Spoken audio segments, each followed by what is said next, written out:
नमस्कार, मी व्यंकटेश नरसिंगे महाराष्ट्र जीवन न्यूजमध्ये आपल्या सर्वांचं स्वागत करतो।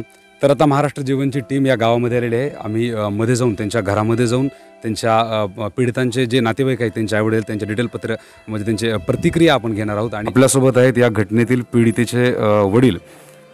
हम उनको पूछना चाहते हैं कि सर जी, मैंने एक की जातिवाद से मतलब वो भी हिंदू है हम भी हिंदू है, बराबर है क्या?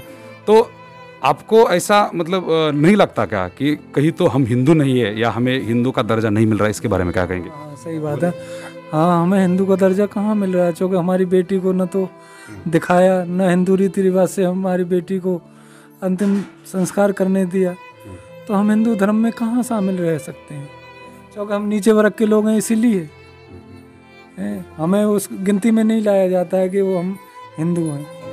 जी, मतलब एका भावाला हा प्रश्न विचारणं खरंच मला कठीण आहे, कारण आपल्या सर्वांनाही माझ्यासारख्या यांच्यासारख्या बहिणी आहेत। आणि ती आपली हादसे के दिन आप कहाँ पर थे, मतलब सामने थे या कहीं अलग? मतलब हादसे के दिन मैं इधर से तो साथ में गए थे, हम लोग तीनों जने गए थे। तो एक गठरी को लेके मैं घर पे आ गया करीब 9 बजे। तो जो आने के बाद ही उपरांत ये घटना का अंजाम दिया गया वहाँ पर 9:30 बजे। तो मम्मी ने बोला बहन को, बेटा घास इकट्ठा कर ले, भैया आ रहा होगा। तो मम्मी ने बहन घास इकट्ठा करने लगी। मम्मी थोड़ा आगे चल के बाजरे के उस दरी में घास काटने लगी।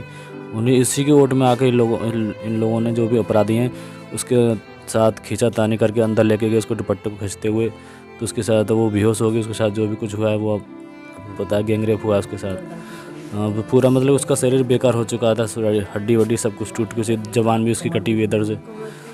तो आपको जब ये पूरा मीडिया एक दिन चला जाएगा यहाँ से मैडम, या ये पूरा सिस्टम चला जाएगा इधर से, तो उनसे कुछ तकलीफ है क्या? आप सीधा सीधा क्लियर बोल दीजिए। बिल्कुल सर, तकलीफ तो बहुत ज़्यादा, क्योंकि अभी भी हमें खूब पता पड़ रहा है कि वो लोग सब लोग अब एकजुट हो चुके हैं। और हमारे घर के लिए बहुत ज़्यादा धमकी सी पता पड़ रही है हमें कि बाहर तो निकलो, हम बताएंगे इन लोगों को। अब जब हुआ या उसके कुछ एक्शन लिया गया क्या उसके बारे में? हमारे यहाँ पे जो SC एक्ट लगता है वो तो है, उसमें लगा हुआ है। और आगे की जो भी कार्रवाई हमने की है, पर उसकी पर पूरा तरह ध्यान नहीं दिया इन लोगों ने, बहुत ज़्यादा लापरवाही करी गई है। अच्छा, मतलब पुलिस की तरफ से लापरवाही हो गई है, सबूत मिटाने की कहीं तो कोशिश हो गई है।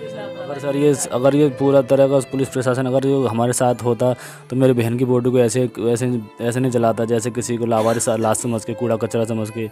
और बहुत ज़्यादा गुमराह करा गया। ये तो दिल्ली जब सफदरजंग से जो हुआ है पोस्टमार्टम, वहीं से ही हमारे भाई को, पापा को गुमराह करा गया। आपकी डेड बॉडी वहाँ जा चुकी है, पर वो गुमराह करते रहे। करीब रात को करीब 9 बजे पापा को, भाई को बताया गया कि आपकी डेड बॉडी आपके हाथरस पहुँच चुकी है। तो वो ये लोग वहाँ से दिल्ली पुलिस की गाड़ी से, स्कॉर्पियो से आए हैं। और जब जाके वो भी यहाँ पर घर पर नहीं ले गया, वो सीधे शमशान को लेके जा रहे थे। पापा लोगों को ज़बरदस्ती करने के बोल रहे थे। पापा ने बोला कि हमारे जो परिवार है उनको तो आ जाने दीजिए। बड़ी रिक्वेस्ट करी तो पापा को फिर यहाँ पर बुलाया कि ठीक है हम लोग लेके आते हैं, पर वो नहीं लेके आए। और फिर यहाँ से हमारे जो भी मम्मी हैं और बहन भाई सब जो भी से सब लोग गए, पर उन्होंने हमारी बहन को मिट्टी भी नहीं दिखने दी और ना ही घर पे लाने दी। वो सीधे वहाँ पर लेके चले गई। दिल्ली सफ्दरजंग में उनका हॉस्पिटल में उनका पोस्टमार्टम हुआ। तो आरोप ऐसा था पुलिस वालों का कि आप सफ्दरजंग जाने के लिए विरोध कर रहे थे, क्या इसमें कितनी सच्चाई है? जी सर, वो एम्स के बोल के गए थे। जो यहाँ से जो रेफ़र किया गया था वो एम्स के लिए बोला गया था, पर एम्स के बजाय वो सीधे सफ्दरजंग में लेके गए। वहाँ पर भी जो डॉक्टर हैं वहाँ पर जो यहाँ से जो पुलिसकर्मी गए थे, उनको भी फटका लगे कि यहाँ के MLC कहाँ, आपको किसने भेजा है? आपको ऐसे ऐसे दुर्व्यवहार कर रहे थे। हमारे जो भाई हैं वो छोटा वाला, उससे बोल रहे थे कि आपको किसने भेजा है। पूरी तरह से मतलब कि कंफर्म तरीके से नहीं गए थे कि वहाँ पर एडमिट करना है। एम्स के बोला गया था, पर वो सीधे सफ्दरजंग में लेके गए। तो ये सब उसके अच्छा, मतलब आपको एम्स में जाने के बोला था, और पुलिस वाले लेते जब जा रहे थे उस टाइम पे बोला था कि एम्स में जा रहे हैं। हाँ, उस टाइम बोला गया कि हम लोग एम्स में जा रहे हैं, पर सीधे सफ्दरजंग में लेके, मतलब आपसे सीधा सीधा झूठ बोल के आपको गुमराह करा के वहाँ पर सफ्दरजंग में शिफ्ट किया गया। तो वहाँ पर ही बहन की जो मौत हो गई हमारी। जी, मतलब आपको उसमें भी कुछ साजिश लगती है उसमें?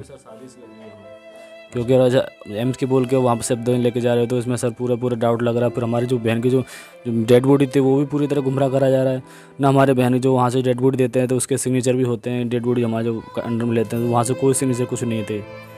अच्छा, तो आप उत्तर प्रदेश से आते हैं, तो उत्तर प्रदेश की जो सरकार है उनमें से कोई बड़ी अधिकारी वगैरह इसकी कुछ कल SIT की टीम आई थी, हमने देखा बाहर से। तो SIT ने आपसे कुछ क्वेश्चन पूछे या मतलब कोऑपरेटिव थे या कैसे थे? कोऑपरेटिव में कुछ ना कुछ पूछा नहीं, क्योंकि वो करीब 1 तारीख से यहाँ पर लगे हुए हैं, करीब 7 दिन के लिए बोल के आए हैं।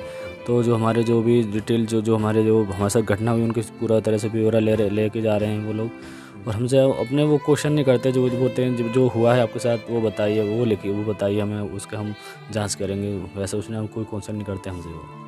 और भाई देखिए अभी गिले मतलब पिछले कुछ दिनों से ये सिलसिला चल रहा है, मीडिया वाले कंटिन्यूसली आ रहे हैं, पुलिस वाले आ रहे हैं, तो इनमें से सबसे ज़्यादा परेशानी वाली बात क्या हो रही है आपके लिए? मतलब पुलिस वाले परेशान कर रहे हैं या मीडिया वाले? आप बिंदास होकर बोलिए।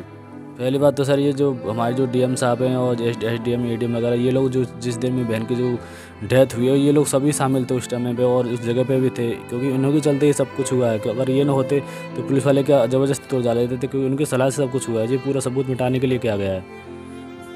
तो और एक बात सर, जो डीएम साहब हैं वो हमारे यहाँ पर आए थे, तो वो कुछ ऐसे अभद्रता से बात कर रहे थे कि ये बताइए आपकी बहन अगर कोरोना में ख़त्म होती कि आपको कोई मुआवजा मिलता क्या, ऐसे बात कर रहे थे। हम लोग बोले सर हमें मतलब इस टाइप में आपसे बात किया, खुद आपसे किया कि जब कोरोना से मर जाती तो आपको मुआवजा मिलता क्या? हाँ जी हाँ, ऐसे बोल रहे थे। और बोले हम घर वालों ने हमने सब पूछा कि हमें मेडिकल की रिपोर्ट भी नहीं दी कि आप लोग जानते हैं मेडिकल में क्या लिखा होता है और क्या, वो तो इंग्लिश में लिखा होता है पूरा। ऐसे ऐसे बात कर रहे थे और ऐसे ही बोल रहे थे कि हमने पूछा हमें अपनी बहन की जो बॉडी को दिखाने में नहीं दिया कि हमारे बहन का चेहरा है या नहीं है, ये बताइए आपने जो पोस्टमार्टम कभी देखा है कि कैसा क्या होता है? तो बोले मतलब तुम्ही पाहिलात की कशा प्रकारे इथलं प्रशासन, इथलं सरकार, इथली व्यवस्था संपूर्ण ताकद लावून परिवाराच्या विरोधामध्ये काम करत आहे।